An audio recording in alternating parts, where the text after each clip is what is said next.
Lors de sa tournée de la nouvelle route de la soie, le président chinois ne pouvait pas manquer cette escale au Portugal. Ma visite a été un grand succès. Elle donne un nouvel élan au partenariat stratégique mondial Chine-Portugal.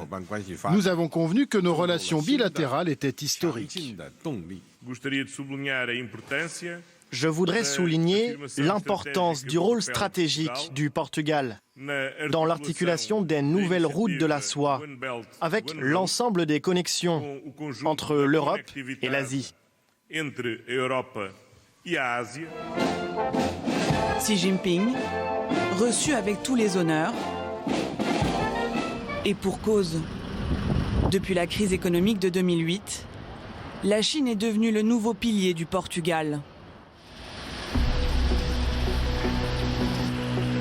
Quand cet investisseur arrive à Lisbonne en 2011, il n'y a aucune banque chinoise dans le pays. Sa mission ? Ouvrir la première filiale de Bank of China. À l'époque, tout le monde se moque de lui.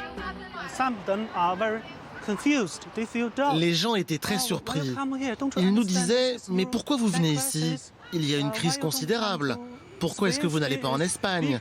C'est un plus grand pays que le Portugal. » À cette époque, une partie des banques d'investissement voulaient quitter le Portugal alors que nos banques chinoises attendaient de pouvoir rentrer sur le marché portugais.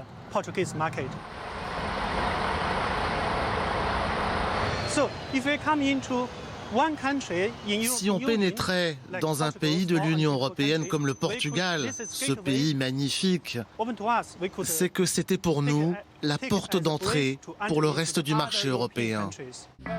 EDP, l'EDF portugais, sera le cheval de Troie chinois en Europe.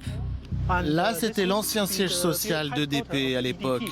La Chine devient le principal actionnaire de la plus grande entreprise du pays. En quelques années, ils investissent dans les assurances, la finance, mais aussi les hôpitaux, les aéroports, l'immobilier, le tourisme ou encore les médias. Aucun secteur ne semble pouvoir leur résister. Les investissements privés chinois ne sont pas des investissements privés anodins. Ils représentent les intérêts du gouvernement chinois, un pays particulier qui n'est pas une démocratie libérale. Les investissements chinois dans des secteurs stratégiques comme l'énergie, l'électricité ou encore le système financier représentent une menace pour la souveraineté portugaise. La Chine s'attaque désormais aux télécommunications portugaises. Nouvel objectif de l'Empire du Milieu, le développement du futur réseau 5G.